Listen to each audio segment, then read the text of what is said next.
मैंने sonnet book करा ली है, मैंने 3XO बुक करा ली है, या फिर मैं काइलैक लेने वाला हूँ और न्यू वेन्यू आ गई है, तो क्या मुझे उस गाड़ी पे जाना चाहिए, उसको देखना चाहिए कि नहीं देखना चाहिए, और क्या मुझे अपनी बुकिंग जो है वो होल्ड पे रखनी चाहिए कि नहीं? ये ऐसे बहुत सवाल मेरे पास आ रहे हैं। That is why I am making this video. मैं आपको शॉर्ट में समझा दूंगा कंपेयर टू अदर कॉम्पिटिटर्स कि आपको जो है वो वेन्यू के लिए रुकना चाहिए आपके यूज़ के हिसाब से कि नहीं। देखिए, न्यू वेन्यू का जो प्राइजेज आए हैं और जो फीचर डिस्ट्रीब्यूशन जिस तरीके से किया है, उसके बाद सही मैं बताऊं आपको कि जो दूसरी गाड़ियों का जो सोच के चल रहे थे उनका तो भूल जाइए, जो खुद प्रोस्पेक्टिव वेन्यू बायर्स हैं वो भी थोड़े कंफ्यूज हैं।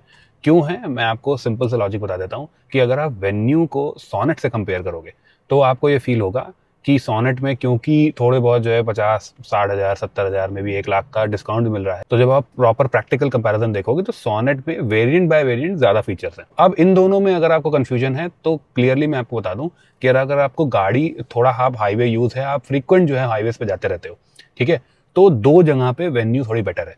पहली चीज ये कि उसका जो प्लेटफॉर्म है वो चेंज हुआ हुआ है, सिरोस वाला प्लेटफॉर्म है के एनहांस्ड K1। तो उससे क्या होता है कि प्रोपोजडली अभी कोई रेटिंग नहीं आई है, लेकिन उसकी रेटिंग, उसकी सेफ्टी ओवरऑल जो है, स्ट्रक्चरल रिजिडिटी जिसको बोलते हैं, वो बेटर हुई होगी कंपेयर टू अर्लियर वेन्यू या सोनेट। दूसरी चीज ये है कि रियर में उसमें व्हील बेस बड़ा होने की वजह से नी रूम तो बड़ा है, तो 4 लोग जो सोनेट में बैठ सकते थे 4 ही लोग वेन्यू में बैठ सकते हैं, प्लस एक बीच में बच्चा हो गया।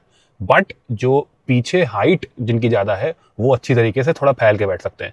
तो अगर आपको जो है फैमिली के हिसाब से लेनी है और बार बार आपको हाईवेज पे जाना है, तो आप वेन्यू के लिए थोड़ा सा एक्स्ट्रा पैसे खर्च करो। लेकिन अगर आपका रियर सीट का या फिर हाईवे यूज बहुत ही ओकेजनल है, तो सोनेट में जो बेटर फीचर्स हैं, ओवरऑल जिस तरीके से बेटर वैल्यू प्रोपोजिशन लग रहा है, वो आपको देखना चाहिए और स्पेशली डिस्काउंट्स पूछने चाहिए। और आपका बजट भी थोड़ा कंस्ट्रेंट है। अगर आप डीजल ऑटोमेटिक में भी देखोगे तब भी आपको जो है वो HX5 से आप HTX को जब कंपेयर करोगे तो आपको फील हो जाएगा कि फीचर डिस्ट्रीब्यूशन में क्या ऊपर नीचे। अगर हम बेस 1.2 पेट्रोल की बात कर लेते हैं तो वो लिटरल कंपैरिजन उसका जो मैग्नाइट और काइगर का 1 लीटर इंजन है, अगर आप उस पर जाने वाले थे पैसे बचाने के लिए, आपको ये है कि नहीं थोड़ा रिलायबिलिटी, थोड़ा 4 सिलेंडर का जो वो है, मे बी पापा को दिलवानी है, बिल्कुल आस पास शहर में गली में इस तरीके से घूमना है, तो आप वो इंजन की तरफ जा सकते हो। लेकिन ट्राई करना कि सीधे 1 लीटर टर्बो की तरफ ही जाओ। अब जो इसका 1 लीटर टर्बो है उसके भी प्राइसेस देखोगे दूसरी कंपटीशन से, जैसे काइलैक हो गई, 3XO हो गई या नेक्सॉन हो गई, तो उससे लगभग लाख रुपए ज्यादा है, लाख 1.5 लाख रुपए।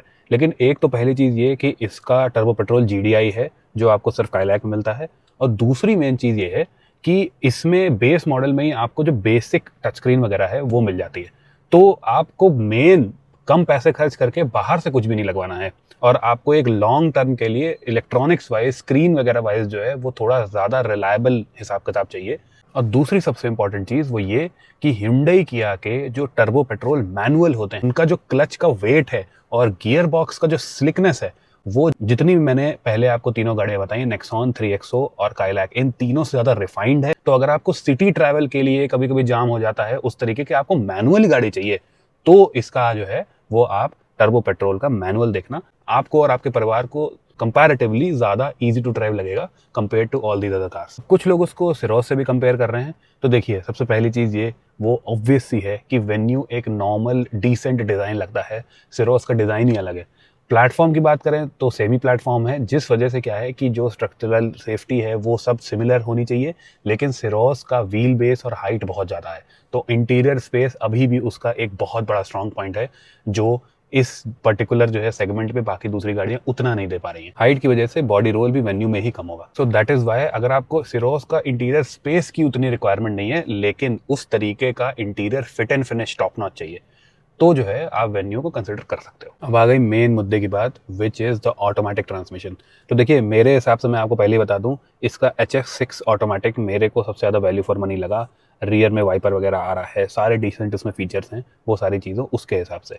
लेकिन अगर आपके शहर में बहुत बम्पर टू बम्पर ट्रैफिक होता है, तो इसका, सोनेट का और सिरोस का ड्राई क्लच जो DCT है वो हो सकता है आगे थोड़ी दिक्कत करे। इसी वजह से अगर आपको टॉर्क कन्वर्टर में 1-2 किलोमीटर कम एवरेज मिल रहा है, फिर भी आप जो है वो टॉर्क कन्वर्टर की तरफ जाना, चाहे इसका डीजल टॉर्क कन्वर्टर, चाहे दूसरी गाड़ियों का पेट्रोल टॉर्क कन्वर्टर। बट अगर आपके शहर में बम्पर टू बम्पर ट्रैफिक बहुत ही रेयरली होता है, फ्लोइंग रहता है ट्रैफिक, मतलब पहले गियर में तो मिनिमम गाड़ी लगेगी ही, 5-7 की स्पीड में चलेगी, उसके बाद जो है वो आपको थोड़ा ओपन स्पेस मिल जाता है, तब एज सच बहुत ज़्यादा कोई इशू नहीं है ड्राई क्लच डीसीडी में, वो काम कर जाता है। लेकिन सिर्फ और सिर्फ स्टॉप गो ट्रैफिक में जो है ज़्यादा उसकी संभावना होती है डीसीडी हीट होने की। और कुछ लोग आजकल ऑटोमेटिक्स ऐसे भी ले रहे हैं, चाहे उनका यूज़ हाईवेज पे भी क्यों ना हो, तो उसमें आप बेझिझक इसका डीसीटी ले सकते हैं। तो 100 बातों की एक बात यह है कि अगर आपको एक तो टर्बो पेट्रोल मैनुअल चाहिए जिसका क्लच वगैरह और गियर बॉक्स शिफ्टिंग एक्शन एकदम perfectly light and easy to operate हो, और आपको सोनेट की सेफ्टी से या फिर सिरोस के लुक्स से कोई दिक्कत है,